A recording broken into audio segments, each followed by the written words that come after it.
years ago, U.S. Vice President Kamala Harris and then Taiwan Vice President Lai Ching-te met for the first time in Honduras. Fast forward to 2024, and Lai Ching-te is now president, and the U.S. is preparing to elect a new leader, with Kamala Harris the Democratic contender. But what would a Harris administration mean for Taiwan's defense, as the U.S. is Taiwan's largest provider of weapons, military advisors, and equipment? Here's what she told the U.S. show 60 Minutes when asked what the U.S. would do if Taiwan was attacked by China.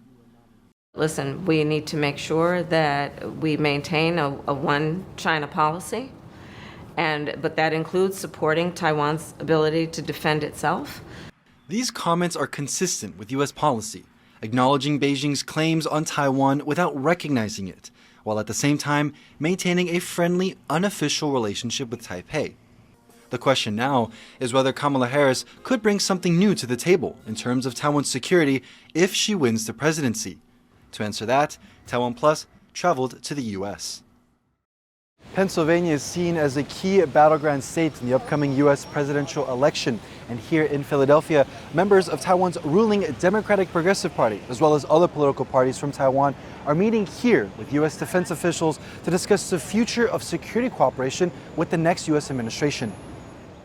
At the annual U.S. Taiwan Defense Industry Conference, we met Iris Shaw, the newly appointed director of the DPP's Washington, D.C. office. Coming back as the head of the office, you get to feel like this is sort of the homecoming. Even though she's only held the post for a few months, she's got almost a decade of experience facilitating unofficial ties between the U.S. and Taiwan.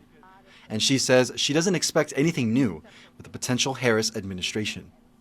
I could attest to the fact that all of the robust bilateral engagements from the Trump administration to the Biden administration have been a lot of consistencies. We are nothing but confident that whoever the American people choose in November, the robust and bipartisan support and engagement for both countries will continue. But analysts here at the conference are highlighting what could be a game-changing tool for the next administration. In recent years, the U.S. has come up with a new way to provide for Taiwan's defense. President Biden is the first U.S. president to use Presidential Drawdown Authority, or PDA, to expedite and send military equipment to Taiwan. This is a presidential order and one of the fastest ways to give defense aid, as these weapons come from existing U.S. stockpiles. If Harris wins, she could continue providing defense aid to Taiwan in this way. That's compared with how Trump led his Taiwan policy as president, securing more arms sales to Taiwan than any other administration.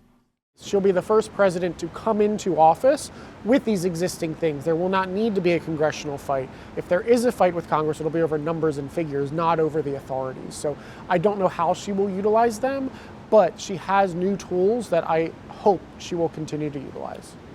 And it's not just about giving Taiwan weapons, as Harris has been particularly active as vice president in engaging with countries in Asia and representing the U.S., touring a Coast Guard in the Philippines, meeting with foreign representatives in Singapore, and attending the funeral of Japan's late Prime Minister Abe Shinzo. It's these kinds of relationships that could help Taiwan garner support from the international community. Biden has a good relationship with Kishida. I expect Harris will continue to have a good relationship with whatever happens in Tokyo. She already has the Philippines in line. So I think that this is good for Taiwan, that having a coalescence of U.S. allies that know and trust a potential Democratic president. When it comes to Kamala Harris and her Taiwan policy, analysts use the word consistency. They're expecting the same level of aid and engagement from a possible Harris administration as they did under Biden.